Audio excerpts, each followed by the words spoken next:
Wong ketiga partai tersebut belum ada titik temu, bagaimana bisa nyalon, Pak? Mungkin yang bisa menjawab hanyalah air hujan yang sedang mengantri untuk bisa masuk ke dalam tanah. Kayak jadi inget ya bahasanya siapa ini? Preview. Pasca dideklarasikannya Anies Baswedan sebagai baca pres 2024 oleh Partai Nasdem, ternyata makin kesini bukannya makin harmonis hubungan antar partai pendukung, malah mulai saling serang dan saling tikung satu sama lain. Contohnya ya kayak Demokrat dan Nasdem ini, keduanya saat ini sekarang disinyalir sedang adu ngotot dengan tuntutannya masing-masing. Yang satu nyindir, jangan kebanyakan gocek nih. Dan yang satu lagi merasa sah-sah saja kalau tebar pesona ke partai-partai lain buat membuka wacana koalisi. Kasiannya, belum juga kampanye dimulai, tapi koalisi yang mendukung Anies ini justru udah mulai saling tuding satu sama lain. Gimana mau mimpin negara? Kalau mimpin satu koalisi aja malah jadi berantakan dan tercerai-berai. Kalau yang diusung ini tidak punya kepentingan pribadi, kenapa harus saling gontok-gontokan? Kita mah cukup jadi penonton aja, mereka cakar-cakaran.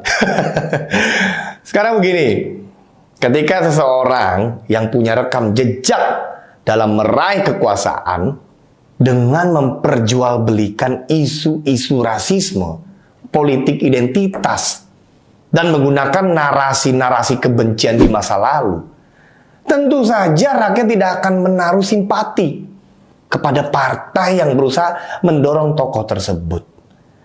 Karena hampir semua masyarakat Indonesia berharap agar momentum DKI yang dulu pernah carut-marut dipimpin oleh Anies agar tidak terulang kembali di 2024 nanti.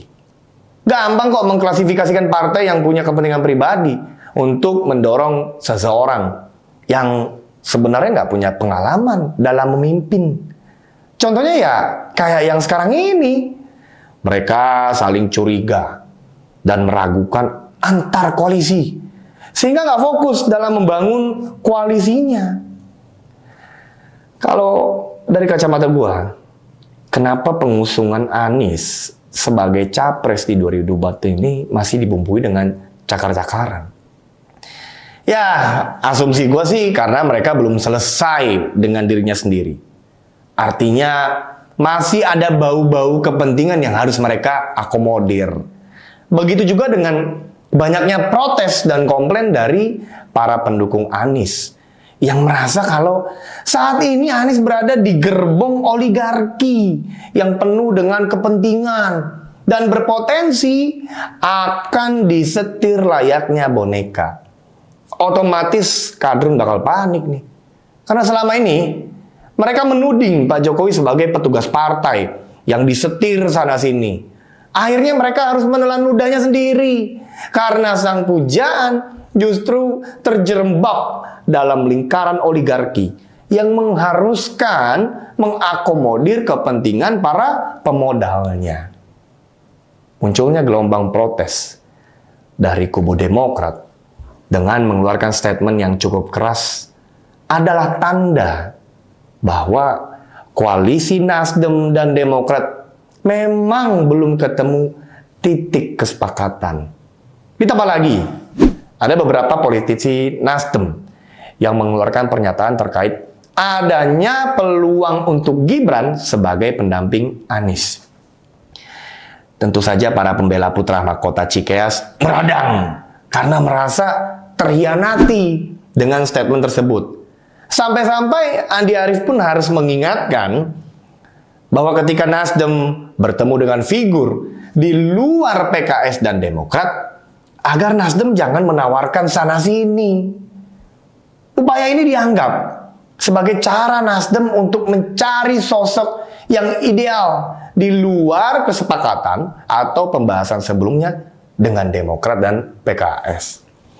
Lagian ya Pak Andi, ngapain juga seorang Gibran yang karirnya lagi bagus-bagusnya ini justru digoda-goda buat naik ke RI 2. Selain faktor PDIP yang saat ini punya kans untuk mengusung satu pasangan calon presiden dan wakil presiden, Mas Wali saat ini sedang menapaki karirnya dengan baik di wilayah Solo.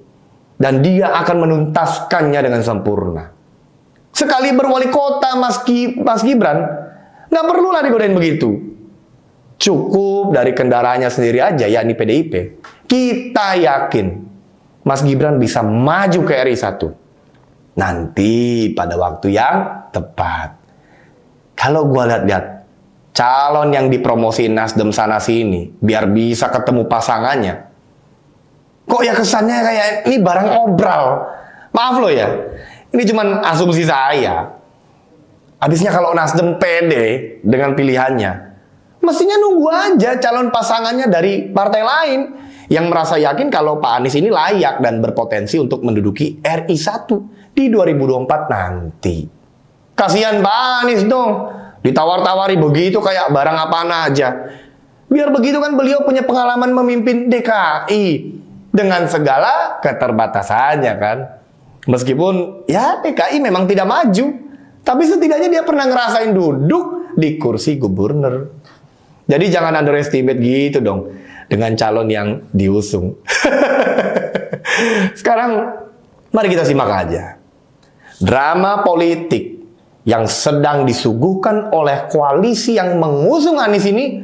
Apakah akan ada hasil positif?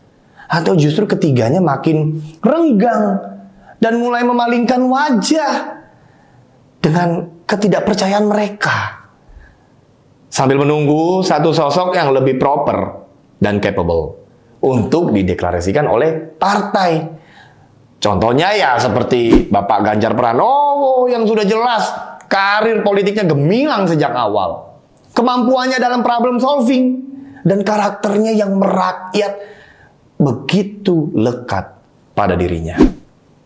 Ibarat nih ya, ibarat konsep periklanan, setiap produk yang sibuk diiklankan oleh si produsen justru menggambarkan kalau produknya ini sulit dan lamban diterima oleh halayak. Mungkin saja karena mutu kualitasnya yang nggak sesuai ekspektasi orang-orang. Begitu juga dengan soal pencapresan ini. Tidak semua tokoh nasional akan dijajakan begitu terang benderang. Tapi masyarakat secara diam-diam sudah menaruh hati pada sosok tersebut. Sedangkan tokoh yang dipromosikan ke sana kemari dengan mengorbankan banyak hal, belum tentu akan dipilih orang. Jangankan dipilih, dilirik aja ogah kayaknya. Kejam banget ya gue ya. Ya kira-kira seperti itulah situasinya Pak Anies saat ini. Masih harap-harap cemas antara jadi apa kagak diusung sama koalisi Nasdem, Demokrat, dan PKS.